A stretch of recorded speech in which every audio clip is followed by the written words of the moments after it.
Durante a caminhada é impossível se atualizar do que está acontecendo no Brasil. É impossível, não é nem por falta de internet. É pelo cansaço, é por você não conseguir concentrar, não tem como você andar olhando para o celular e lendo ao mesmo tempo. Então, querendo ou não, a gente ficou meio desconectado com o que estava acontecendo. Hoje, analisando tudo o que vem acontecendo, eu vou falar para vocês. O caso do Banco Master, que já era o maior escândalo do judiciário da história, agora está chegando no governo Lula e eles estão completamente desesperados. Algumas coisas eu quero que você entenda. Primeiro, vamos começar com esse vídeo aqui. Hoje, no Supremo, se esse caso vai ficar ou não no Supremo, caso Master. Então, você tem ali, os ministros do Supremo foram avisados, foram alertados, receberam relatos de investigadores de que a situação vai se agravar. Essas investigações, não é que elas vão andar, elas vão se agravar. O buraco realmente é muito mais embaixo nos relatos que os próprios ministros tiveram de investigadores, de gente que está acompanhando o caso. E a grande pergunta esse caso vai continuar nas mãos do ministro Dias Toffoli? A gente tem visto algumas informações públicas, declarações de apoio. Agora há pouco teve o ministro Gilmar Mendes, na semana passada teve o ministro Edson Fachin, presidente da Corte, numa nota que, acredito eu, era para defender o Supremo, mas um tiro no pé. Aquela nota na minha visão. Porque não tem como ser... É incompatível você defender o Supremo e não fazer uma crítica do que está acontecendo dentro da Corte em relação ao Banco Master. Só que o Banco Master não é só o Dias Toffoli, envolve também Alexandre de Moraes, a esposa dele. Vamos lá. Você se lembra que antes da caminhada o Lula fez uma reunião de emergência e chamou Alexandre de Moraes, alguns banqueiros, até o Sidônio da comunicação? Eu fiquei com aquela pergunta na cabeça, por que o Sidônio, por que um cara da comunicação foi convocado para essa reunião? Será que eles já estão preparando uma narrativa para defender o governo? Se estão preparando é porque tem algo do governo aí. Aí, nós chegamos a algumas reportagens que chamaram a atenção. Lula e Galípolo omitiram de agenda encontro com o dono do Master.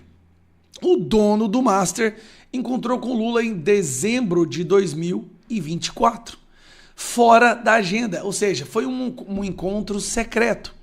Mais para baixo, a gente descobre que... Cadê, ó? Guido Mantega foi contratado como consultor da Master por R$1 milhão. Guido Mantega, que está sendo considerado agora para voltar ao governo no lugar do Fernando Haddad. A pedido do Lula, né, a pedido do senador Jacques Wagner, que é líder do governo no Senado. O líder do governo no Senado pediu e o Guido Mantega foi contratado. Lewandowski também trabalhou como consultor, se eu não me engano, recebendo uma fortuna. O Guido Mantega era R$1 milhão por mês. E o que está acontecendo? As ações do Dias Toffoli estão tão escancaradas e tão contrárias a tudo que diz respeito a devido processo legal, a como que funciona uma investigação, que está pegando muito mal. Está pegando tão mal, mas tão mal, ao ponto... Lula mostra irritação com Toffoli e chega a dizer, aliados, que ministro deveria deixar a STF. Para se proteger, Lula está entendendo que está na hora de chutar a bunda do ministro que ele indicou. Presta atenção nisso aqui. O Dias Toffoli foi um advogado do PT, nunca foi mais nada além disso. Lula indicou ele para o STF. Na época do mensalão, lembra que ele pagava todo mundo? Talvez por isso o Toffoli foi aprovado pelo Senado. Talvez, né? E agora o Lula está falando que o Dias Toffoli tem que sair. Porque o Lula vai colocar alguém no lugar que vai ser mais comedido na blindagem do governo, né, no caso da investigação, porque o Toffoli está enfiando os pés pelas mãos. Será que é isso? O que nós estamos vendo aqui é o maior escândalo do judiciário que a população brasileira, de acordo com pesquisas, considera como sendo a maior ameaça à democracia. Que uma outra grande parcela considera que nós vivemos em uma ditadura do judiciário.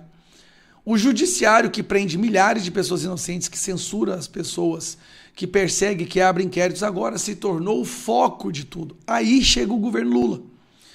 Quando começa a chegar no governo do Lula o caso do Banco Master, de repente tem que trocar o ministro do STF. E um detalhe importante para concluir. Nenhum petista assinou a CPMI do Banco Master. Nenhum deputado do PT ou da esquerda assinou a CPMI do Banco Master, que já tem 258 assinaturas, é muito mais do que as necessárias, e nenhum assinou até agora. No que nós estamos percebendo é que o governo agora está com medo de duas coisas, INSS e Banco Master. 2 grandes escândalos, e vai vir um dos Correios. Esse ano está tendo uma culminação de fatores desfavoráveis a esse governo. É impressionante como o sistema parece que está entendendo que esse governo não dá mais para ser mantido. São ventos favoráveis, começamos o ano com a caminhada e agora chega da caminhada e descobre que agora o governo está no meio do escândalo do Banco Master.